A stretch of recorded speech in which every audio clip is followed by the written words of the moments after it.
গ্রামের মানুষ ঘরে ফিরেছে, কিন্তু হাবলু একা হেঁটে চলেছে বনের পথ ধরে। পেটে ভাত নেই, মনে আশা আজ কোনো কাজ জুটবে।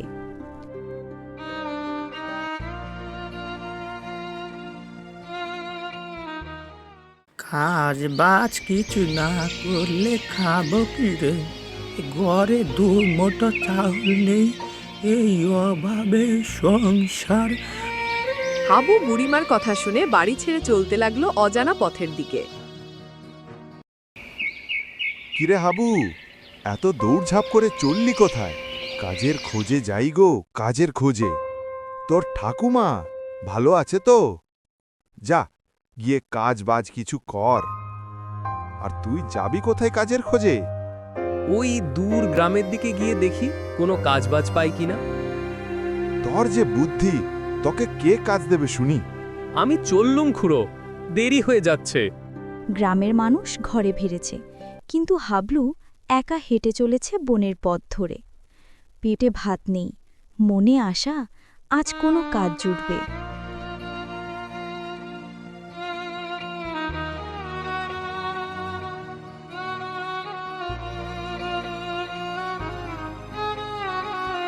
হেঁটে হেঁটে খুব ক্লান্ত হয়ে পড়লাম। এখন এই গাছটার নিচে একটু বিশ্রাম নেই। হঠাৎ বাতাস থেমে যায়, চারিদিক নিঃশুতি। এই, কে রে বেটা তুই? আমার ঘরের নিচে বসে আছিস? এই সাদা ভূতের মতো দেখতে তুমি আবার কে? ভূত নয় তো? কিরকম বিশ্রী দেখতে! এই গাধায় বলে কি আমি ভূতের মতো দেখতে হব কেন রে? আমি তো নিজেই ভূত, এই বটগাছের ভূত। ও তাই বলো? তুমি কি আমাকে মেরে ফেলবে? এই গাছের ছায়ায় যে ঘুমায় তার প্রাণ নেই।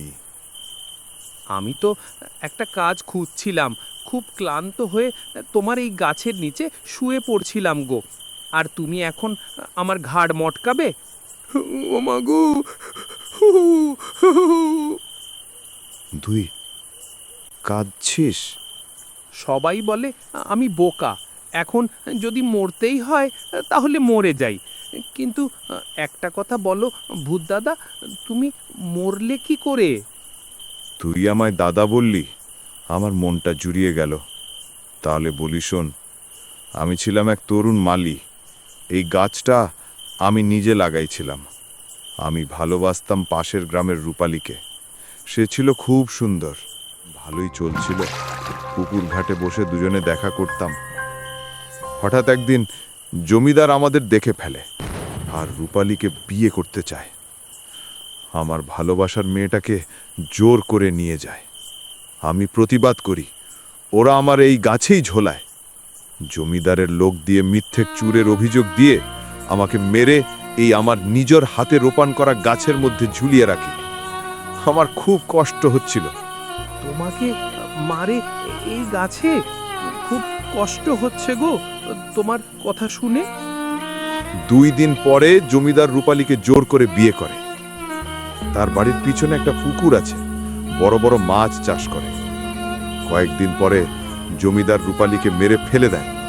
এই রকম করে কত মেয়ের জীবন, কতজনের ভালোবাসা নষ্ট করেছে ওই জমিদার। তাই আমি জমিদারকে তার রাক্ষসে পুকুরে চুবিয়ে মারি। আমার কিছুই নাই, তাও আমি কাউকে দোষ দেই না। তুমি চাইলে এখনই নাও আমাকে, কিন্তু তুমি কি শান্তি পাবে আরেকটা নির্দোষ প্রাণ নিয়ে? এই গাছ আমার রক্তে বড় হয়েছে, আমার কান্নায় বেড়েছে। তাই আমি পাগলের মতো প্রতিশোধ নিতে নিতে ভুলে গেছি আমি কে ছিলাম। আমি জানি না, তোর কান্না আমার নিজের কণ্ঠ মনে করায়। তুই থাক, তুই বেঁচে থাক, তোকে আমি মারব না। গাছের শিকড়ের নিচে এক বাক্স আছে, ওটা তোর হবে।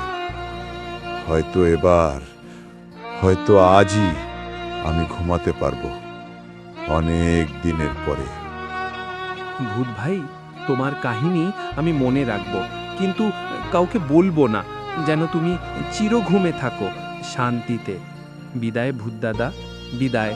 আমি চললুম আমার গ্রামে, আর এই বলে হাবু গেল তার বাড়িতে। তাদের দুঃখ কষ্ট দূর হয়ে গেল, তারা শান্তিতে বসবাস করে জীবন কাটিয়ে দিল।